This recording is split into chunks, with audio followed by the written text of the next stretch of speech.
Deborah would have to tell Leah the real reason she couldn't come over. Deborah sighed. You can't tell anyone what I am telling you. She paused and felt her face burn red. It's like this. This is really embarrassing, so you can't tell anyone. She waited until Leah nodded. Ever since Wednesday she leaned in close to Leah and whispered, I've been wetting the bed. You what? Deborah had to clamp her hand over Leah's mouth to keep her from blurting out. Be quiet, she whispered loudly.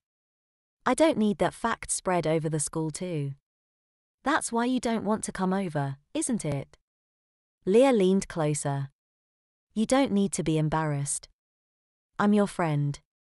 Me, too, she said. Thanks. She still needed that Spanish study session or she would be lost on Monday. If you want, you can come over to my house after the movie and study. That would be good, said Leah. The bus arrived at school just in time. Calculus and physics were uneventful. In the halls between classes, other students would point and start whispering. She knew they were talking about her accident on Wednesday. Rather Allison's accident, as she did not trade bodies with Allison until after she had the accident. She made sure to use the bathroom before English class. It was Mrs. Miller who had not let Allison use the bathroom in the first place, which caused the whole episode. She did not know whether to blame her for the extra life on her conscience or thank her that she was still alive, albeit in a different body.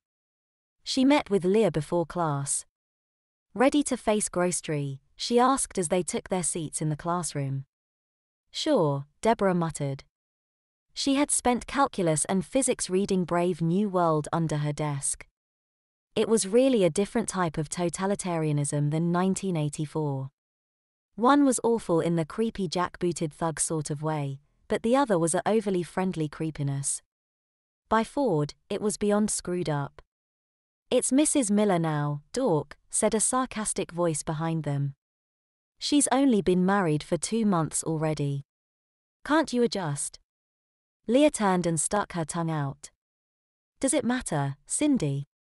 Before Cindy could come up with a retort, class started. They started right away with Brave New World discussion. Deborah tried her best to stay out of the discussion. At least in this class she didn't have to hide the book in her lap and look under her desk as she read it. She simply had it open on her desk and read through it. Easy as pie. She had to answer a question about what type of clone La Nina was. Beta, she said, although Henry was an alpha. I can see you finally read the book, Allison, said her teacher. Everyone, papers are due Monday at the beginning of class. The bell rang. Class dismissed. Deborah and Leah got out of class quickly and went down to the cafeteria. What joy do we have today? Leah looked up at the menu board. It says Frito pie. There should be some kind of truth in advertising. Chili poured over corn chips. I actually like that, Deborah said. She pulled a plastic spork from the container and grabbed a tray of food. Is this from Miss? It tastes like prison food. Leah took her own tray and they found a table together. Even in prison, Frito pie has to be good, Deborah said.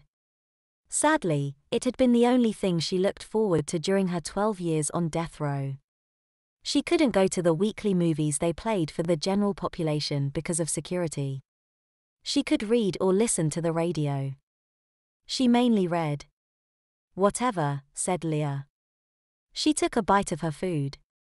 About tonight, Deborah asked, when does the movie start? They are showing it on a million screens, so there is one every half hour. I would like to go to an earlier showing so we can study earlier. How about just ride the bus to my house and we'll drive to the theater? My brother is letting me drive his car. I can't then. I got to go home so my mother can chew me out for peeing the bed.